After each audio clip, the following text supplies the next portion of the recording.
सुप्रभात मेरे प्यारे प्रशिक्षुओं। आज मैं आपके सामने सोनावती कॉलेज ऑफ एजुकेशन के ऑनलाइन क्लास में उपस्थित हूँ और मैं अश्विनी कुमार मिश्रा अपने तरफ से, अपने महाविद्यालय परिवार की तरफ से आप सभी लोगों से गुजारिश कर रहा हूँ कि आप लोग यदि अभी तक सोनावती कॉलेज ऑफ एजुकेशन के ऑनलाइन क्लास को सब्सक्राइब नहीं किए तो सब्सक्राइब कर लें और बेल घंटी के बटन को दबा करके आप लोग इसका महाविद्यालय द्वारा प्रसारित ऑनलाइन जो मटेरियल्स हैं वो प्राप्त करके उसका लाभ उठाएं। प्रशिक्षुओं, आज का मेरा टॉपिक है समुदाय आधारित शिक्षा, जिसको अंग्रेजी में कहते हैं कम्युनिटी बेस्ड एजुकेशन। समावेशी शिक्षा में समुदाय आधारित शिक्षा की अवधारणा मैं आप लोगों के सामने लेकर उपस्थित हुआ हूँ।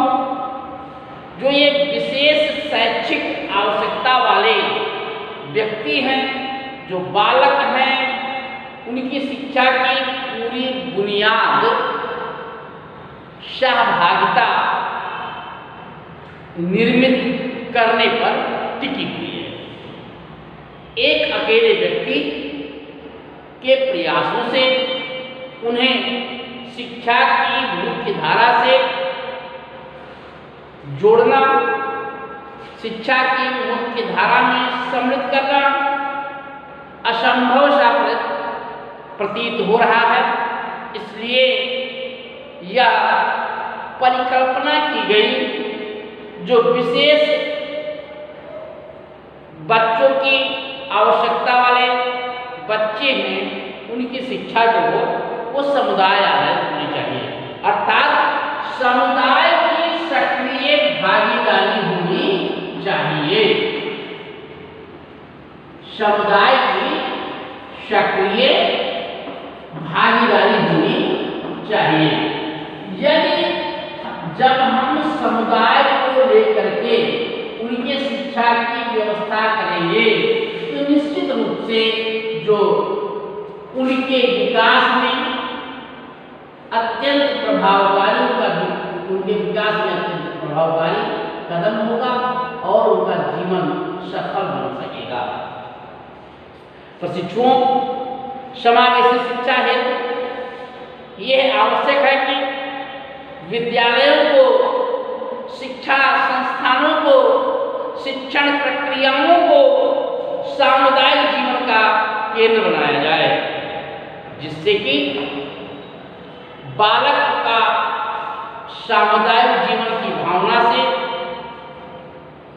विकास हो सके और उसकी सामुदायिक भावना को बल भी प्राप्त हो सके, क्योंकि एक निश्चित समय के पश्चात बालक को उसी समुदाय का एक सक्रिय सदस्य के रूप में अपनी भूमिका का निर्वहन करना है।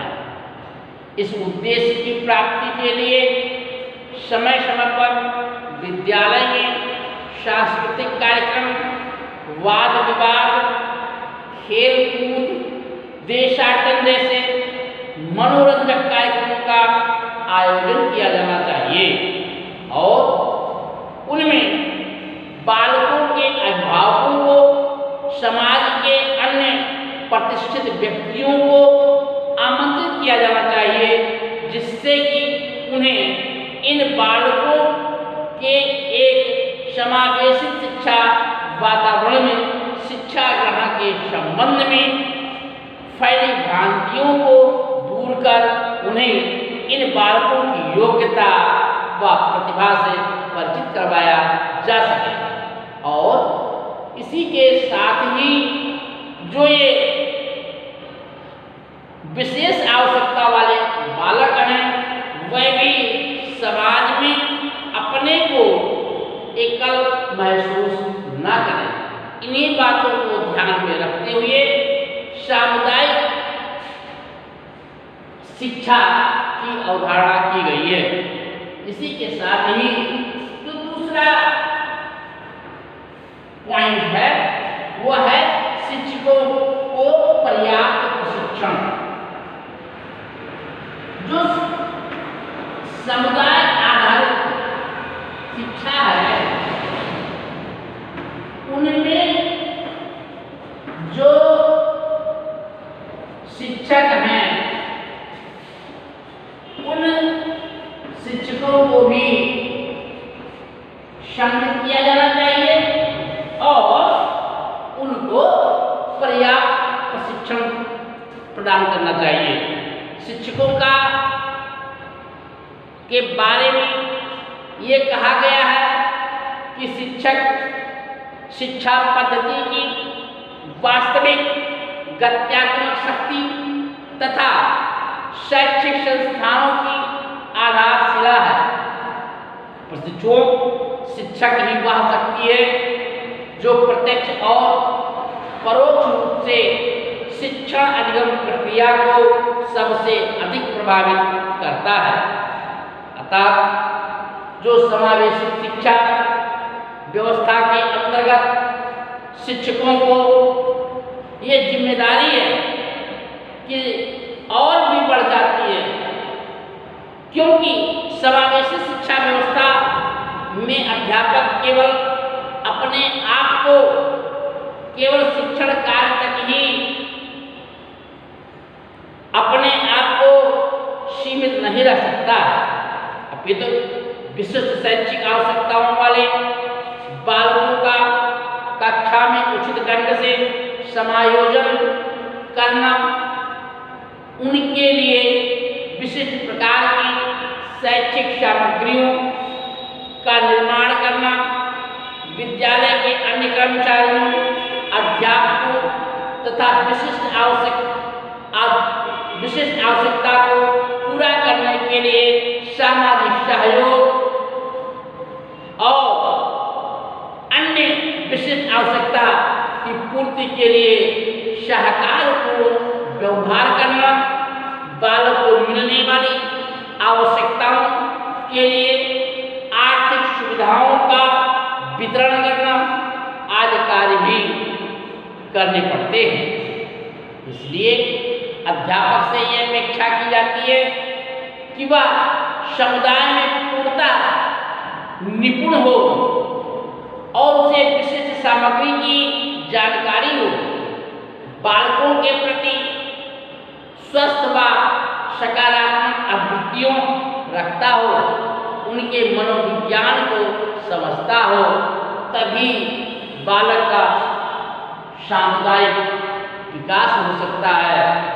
समुदाय आधारित शिक्षा अपना वास्तविक रूप में फलीभूत हो सकती है। प्रशिक्षक संक्षेप में हम ये कह सकते हैं कि समावेशन की नीति को हर स्कूल और सारी शिक्षा व्यवस्था में व्यापक रूप से सामुदायिक रूप से लागू किए जाने की जरूरत है।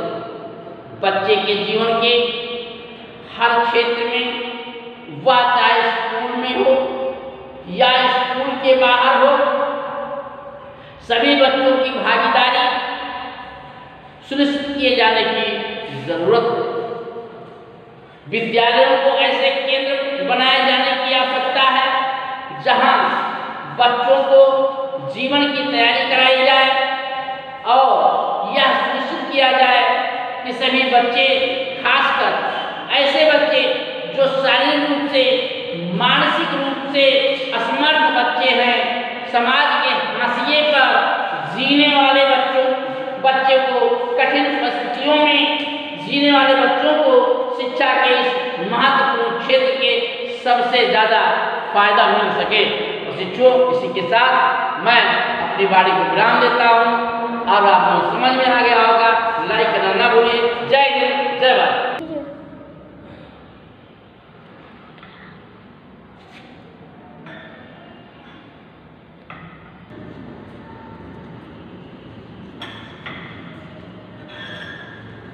हैं।